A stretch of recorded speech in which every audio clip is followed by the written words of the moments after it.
नमस्कार, मैं हूँ शिवानी और हम देख रहे हैं एथिक्स। जो एथिक्स का हमारा 70 डेज़ का चैलेंज है, उसमें आज हम डे 39 वाला क्वेश्चन डिस्कस करने वाले हैं। क्वेश्चन डिस्कस करने से पहले मैं आपको एक इन्फॉर्मेशन बताना चाहती हूँ। टेलीग्राम चैनल पे हमने यूपीएससी क्विज़ प्रीलिम्स के लिए स्टार्ट की हैं, तो आप वो टेलीग्राम चैनल ज्वाइन करके क्विज़ सॉल्व कर सकते हैं। तो टेलीग्राम चैनल का नेम है यूपीएससी गोल अचीवर। आप ये नाम डाल के ज्वाइन करके क्विज सॉल्व कर सकते हैं। तो चलो अब हम देखते हैं कि क्वेश्चन क्या है। क्वेश्चन ये है कि how will you apply emotional intelligence in administrative practices. तो कल भी हमने इमोशनल इंटेलिजेंस क्या होता है ये देखा है, तो आज भी मैंने सेम ही इंट्रोडक्शन लिखा है।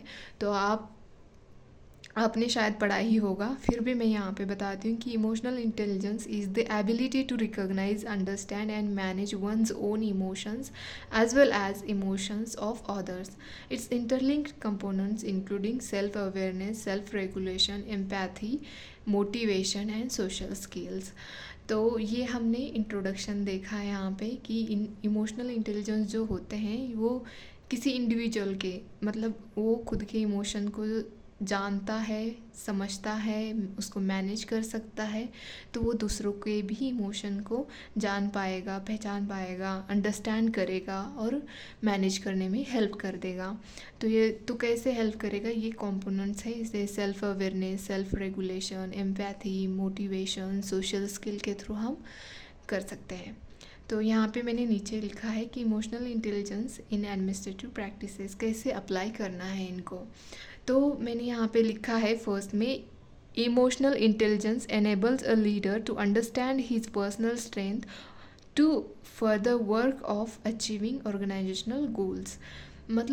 कोई भी लीडर ले, सपोज़ आप एग्जांपल ले लो कि एक आईएएस ऑफिसर है, उसको एक स्कीम इम्प्लीमेंट करनी है, तो इसका एक गोल है कि स्कीम इम्प्लीमेंट करनी है प्रॉपरली।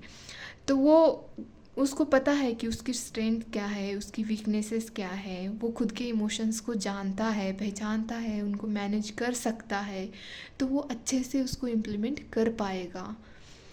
तो ये हो गया। तो सेकंड में मैंने यहाँ पे लिखा है, it helps in developing healthy working relationship by better understand of co-workers strength and weaknesses to maintain healthy environment at workplace। अगर सपोज़ कि वो उसको अकेला तो वो स्कीम इम्प्लीमेंट नहीं कर पाएगा, ग्राउंड लेवल पे भी लोग होंगे जो कि उसकी हेल्प करेंगे, तो अगर उनके भी इमोशंस को ये जान सकता है, पहचान सकता है, तो वो अच्छे से इम्प्लीमेंट हो जाएगी स्कीम, कोई दिक्कत नहीं आएगी वहाँ पे। तो अगर किसी भी इंसान के पास अगर इमोशनल इंटेलिजेंस है तो वो अच्छे से उस चीज़ को कर सकता है।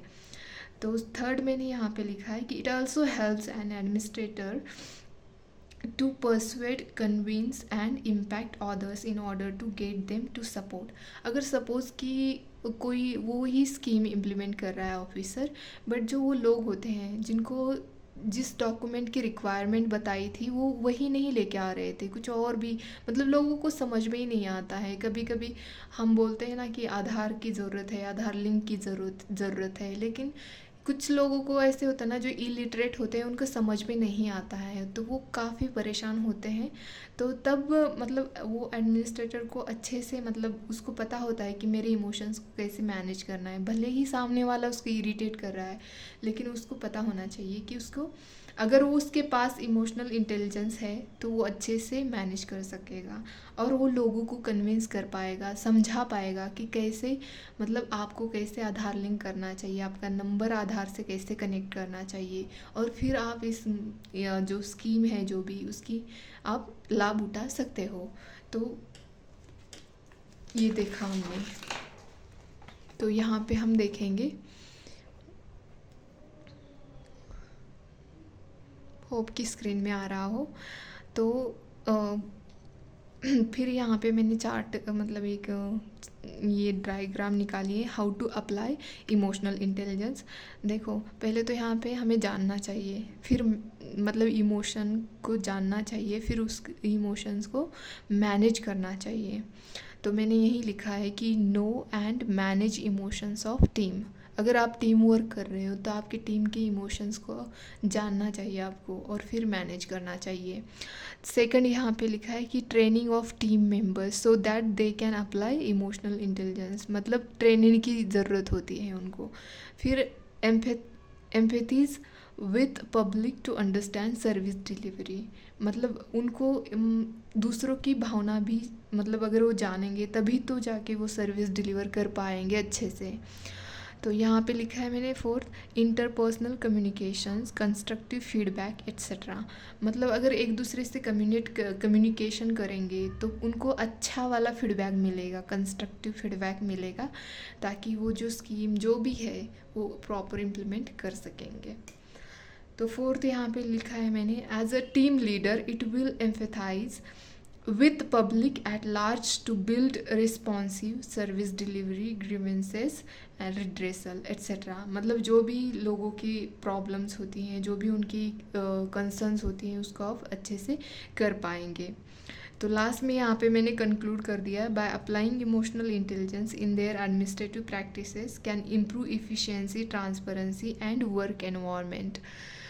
तो ये था आज का डिस्कशन। उम्मीद है कि आपको ये डिस्कशन अच्छा लगे। अगर अच्छा लगता है तो please like, share and subscribe कर दीजिए। धन्यवाद।